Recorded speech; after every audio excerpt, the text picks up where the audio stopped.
Let me ask you a question. Are you rich or poor? What do you think? I know right now all sorts of things are coming to your mind. I have this and that, and I don't have this and that, so I might be poor, I might be rich. Or some might think, what is she asking? That's okay. I'm going to show you something today, something to think of. When I tell this, if you can reflect on yourself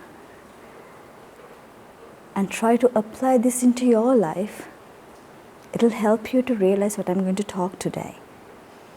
One day, my teacher asked an audience one day, if I want you to keep me happy, am I a happy person? What do you think? Just think. If I want money to be happy, am I rich? What do you think? If you want something external to be happy, that itself makes you a poor person, doesn't it?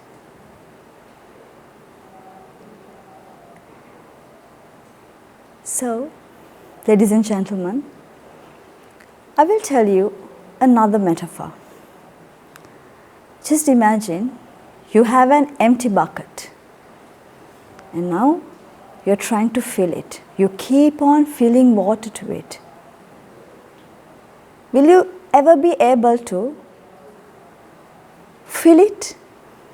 What do you think? It's bottomless.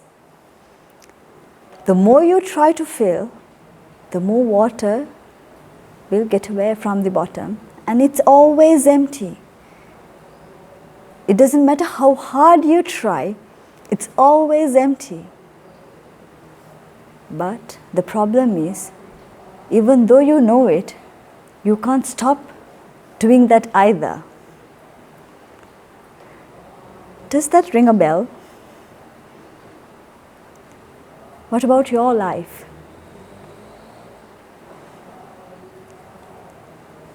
Haven't you searched happiness in your entire life? Are you fulfilled? Are you content? Do you need money to keep you happy? Do you need external things to keep you happy? So you're filling an empty bucket. Even though you fill it, you can't stop doing that. So dear folks, why is that?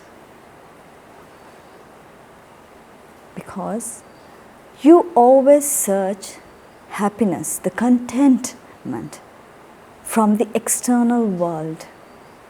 But you have never realized that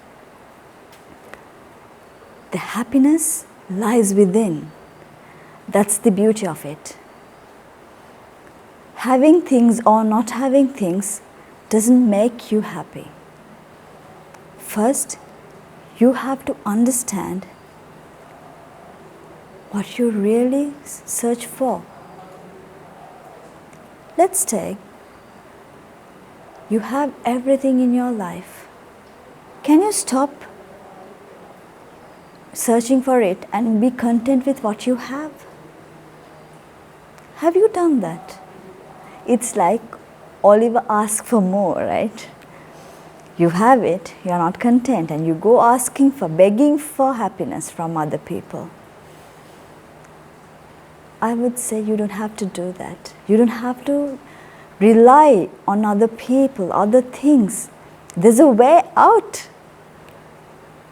And that is to understand the mechanism of the mind, how the mind works, how this happiness works. If you understand it, you can stop it. You don't have to fill that empty bucket anymore. You'll be content. A small example. Have you played snake and ladders? I remember I've done that when I was very small. You have a snake and ladder board. you move forward and you get ladders and you go way up and you find snakes, you go down. Just imagine you are just about to finish the game and you find a long snake and you are right in front of that snake. What happens? You come all the way back to square one, right? You have to start all over again. Just imagine on your deathbed, will you be able to take whatever you have in hand? Will you be able to take it to your coffin? After that, what will happen? No, you can't take anything that you have gained right now, the external things that you have, your loved ones, parents, things, vehicles, jobs that you have earned so far. You have to leave everything behind. It's like going to a supermarket. You have aisles of aisles with all the goods you need. You get a cart, you collect all of that.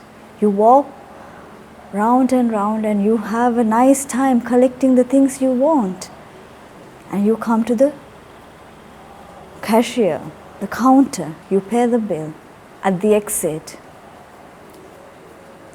someone comes and take all of that. You have to walk away empty-handed, just like that. The life we spend right now, the things that we have collected so far, the people we have so far in our life, will leave. We have to leave behind all of that. Only then we can take is what we have gained within our mind. That's all we have when we die. So dear folks, to realize that, in our future sermons we will describe how to find happiness within the mind. So keep in touch with us. We'll help you to come out of this perfect trap and find the ultimate bliss.